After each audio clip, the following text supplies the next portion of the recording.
क्या आप जानना चाहते हैं कि भारत की प्रसिद्ध गायिका श्रेया घोषाल कौन से स्कूल में पढ़ी थी? क्या आप अपने बच्चों को उसी स्कूल में पढ़ाना चाहते हैं जहां ट्विटर के भूतपूर्व सीईओ पराग अग्रवाल पढ़े थे? अगर आपका जवाब हाँ है तो इस वीडियो को अंत तक जरूर देखिएगा और सबकी शिक्षा को जरूर सब्सक्राइब करिएगा। नमस्कार, मैं सबकी शिक्षा में आपका बेहद स्वागत करती हूँ और आज मैं आपको एटॉमिक एनर्जी सेंट्रल स्कूल के बारे में जानकारी देने जा रही हूँ। श्रेया घोषाल और पराग अग्रवाल ये दोनों ही बड़ी हस्ती पढ़े थे एटॉमिक एनर्जी सेंट्रल स्कूल में, जिन्हें 1969 में डिपार्टमेंट ऑफ एटॉमिक एनर्जी के कर्मचारियों के बच्चों के लिए शुरू करा गया था।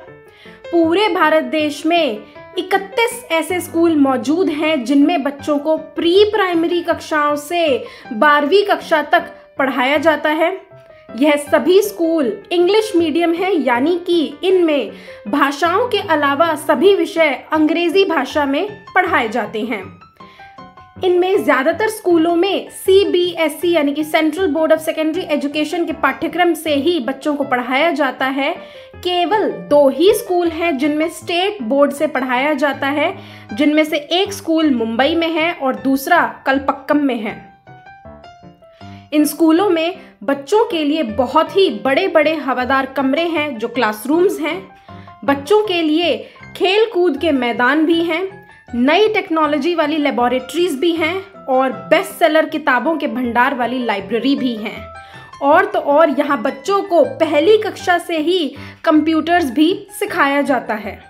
इन स्कूलों में दाखिला लेने के लिए कक्षा 2 से कक्षा 8वीं तक के बच्चों को कोई दाखिला परीक्षा, कोई एडमिशन टेस्ट नहीं देना होता है, जबकि कक्षा 9वीं और कक्षा 10वीं में दाखिला लेने के लिए बच्चों को एडमिशन टेस्ट देना होता है। यह एडमिशन टेस्ट 100 नंबर का होता है और यह टेस्ट CBSE पाठ्यक्रम के अनुसार ही बनाया जाता है। इस पेपर में हिंदी, अंग्रेजी, गणित और विज्ञान जैसे विषयों को जांचा जाता है और हर विषय में अगर बच्चा 33% नंबर लाता है तो उसे पास मान लिया जाता है।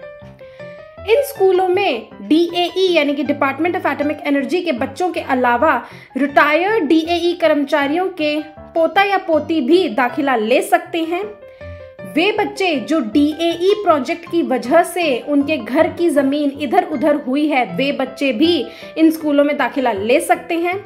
इसके अलावा DAE एरिया के आसपास रहने वाले बच्चे भी इन स्कूलों में दाखिला ले सकते हैं।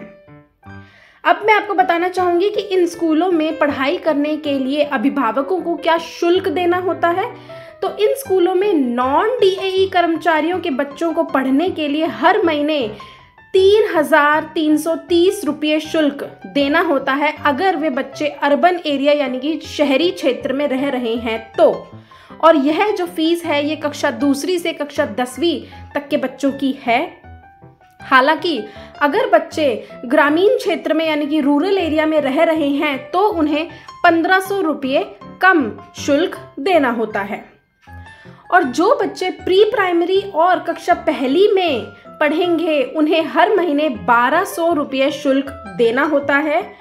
पहली कक्षा के बच्चों को 30 रुपये महीना ज्यादा देना होता है ताकि वे कंप्यूटर्स की क्लासेस इन स्कूलों में ले सकें। अब मैं आपको एक सबसे महत्वपूर्ण बात बताने जा रही हूँ कि इन स्कूलों में स्टूडेंट टीचर रेशियो 20:1 है, यानी कि 20 बच्चों पर एक टीचर है, 20 छात्रों पर एक शिक्षक है।